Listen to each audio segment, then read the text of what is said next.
Chair now recognizes a gentleman from Massachusetts, Mr. Moulton. Thank you, Mr. Chairman. Russia has launched 1,460 guided aerial bombs, 670 attack drones, and more than 30 missiles in the last week, killing at least 21 civilians, including 9 children. Ms. Thompson, do you think that that means we've seen an initial ceasefire take hold, to quote you?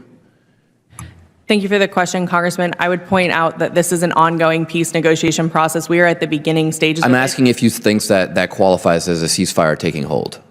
Again, I'm happy to provide additional color on what yes we've or no? achieved. Does that mean a ceasefire has taken hold?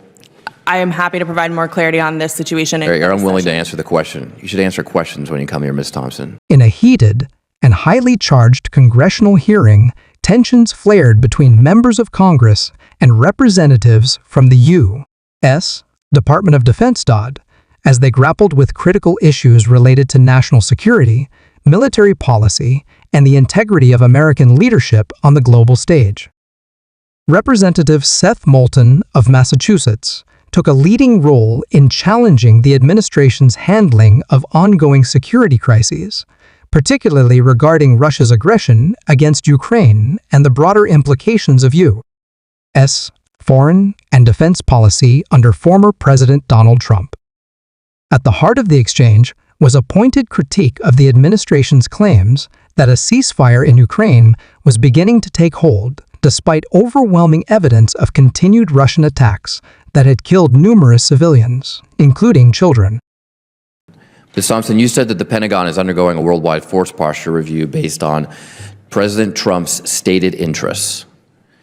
We know a lot of things happen in this administration based on the whims of the president, which tend to change day to day. Do you think a force posture review should be based on the president's stated interests or on sound military advice? So first and foremost, our global posture review is informed by the president's national security priorities, and then subsequently on our interim national defense strategy guidance, and then ultimately what will be this administration's national defense strategy. Okay, so just to be clear, the national defense strategy is secondary to what the president wants. Again, I would say that the president... Ms. Thompson, you said that President Trump will restore peace through strength. And, quote, we must all do our part to restore peace through strength. Does it show strength to blame Zelensky for starting this war? I think the goal from President Trump is to bring both sides to the table, both Russia and Ukraine. Does it show strength to describe Russian President Vladimir Putin, a war criminal, as a genius, as savvy for his invasion of Ukraine? Congressman, given the sensitive nature of negotiations, again, I don't want to provide any additional color. I'm just asking if you think it shows strength to praise Putin over our own intelligence agencies, to say that we trust Putin more than the CIA. Does that show strength? Congressman, I would point to our overarching goal, and certainly President Trump's I'm just asking if it shows strength. I get the overarching goals. You can point to whatever you want. I'm asking you to answer the question. Does it show strength to call Zelensky an incompetent dictator while praising Putin as a, quote, strong leader? I think what shows strength is President Trump's ability to get both sides to the table, which is a facet that he's already achieved and what this administration continues to prioritize. That's nice that you think that shows strength, but what I'm asking is, does it show strength to say Zelensky started the war, that he's an incompetent dictator, and that Putin is a strong leader? Do you think that that statement shows strength, yes or no, Ms. Thompson? Congressman, for further questions on specifics on what President Trump has or hasn't said and the implications of that, I would point you to the White House. I represent the Department of Defense and how we're you represent the Department of Defense. Great. So do you think it shows strength to disclose top secret targeting information to our enemies hours before pilots are going to fly over enemy targets on a platform known to be targeted by our biggest adversaries? Do you think that shows strength? Congressman, again, those are discussions that I'm not privy to, and so... No, you don't need to be privy to the discussions. I'm just asking you if you think it shows strength to disclose top secret information. I think what shows strength on the topic that we're here to discuss, which is force posture in Europe... I'm not asking about that. I'm asking about whether we should disclose top secret information. You represent the Department of Defense. Are you going to hold the troops under the command of DoD accountable to keeping classified information safe?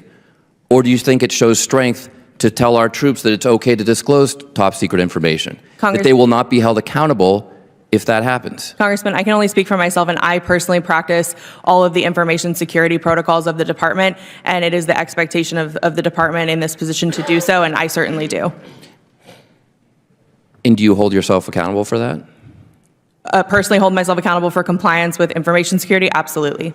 Well, that's a far cry from what we're seeing from the Secretary of Defense, who said that accountability is back, but has refused to hold himself accountable. General Cavoli, how many Lithuanians showed up for the Mass to celebrate the lives of our service members?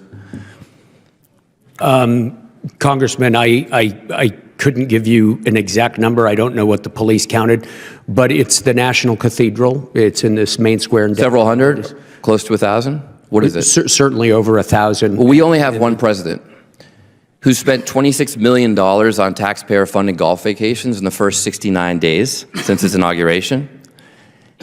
And yet he couldn't leave a Saudi golf tournament to show up for the dignified transfer of those soldiers' remains. Mr. Chairman, I yield back. Moulton pressed Miss Thompson, a senior DoD official, to clarify the contradiction between brutal on-the-ground realities and the administration's diplomatic optimism, only to be met with evasive, non-committal responses. Beyond the immediate Ukraine crisis, the hearing delved into broader concerns about whether U.S. military decision-making was being driven by sound strategic judgment or by the unpredictable whims of political leadership. Moulton raised serious questions about the ethical and operational consequences of Trump-era comments, praising Russian President Vladimir Putin while disparaging Ukrainian leadership, and the troubling implications for America's alliances and international standing. Additionally, the hearing touched upon sensitive matters regarding the safeguarding of classified information, with Moulton questioning whether the Department of Defense was truly enforcing accountability when security breaches occurred. He also invoked examples of missed obligations to U.S. service members, contrasting public displays of personal leisure by the former president, such as costly golf trips, with his absence from solemn military ceremonies honoring fallen soldiers. The atmosphere throughout the hearing was marked by frustration, sharp interrogation, and visible reluctance on the part of the DoD representative to offer straightforward answers. This tense exchange reflected deeper anxieties about the politicization of national security and the potential erosion of public trust in American institutions tasked with protecting democracy and global stability.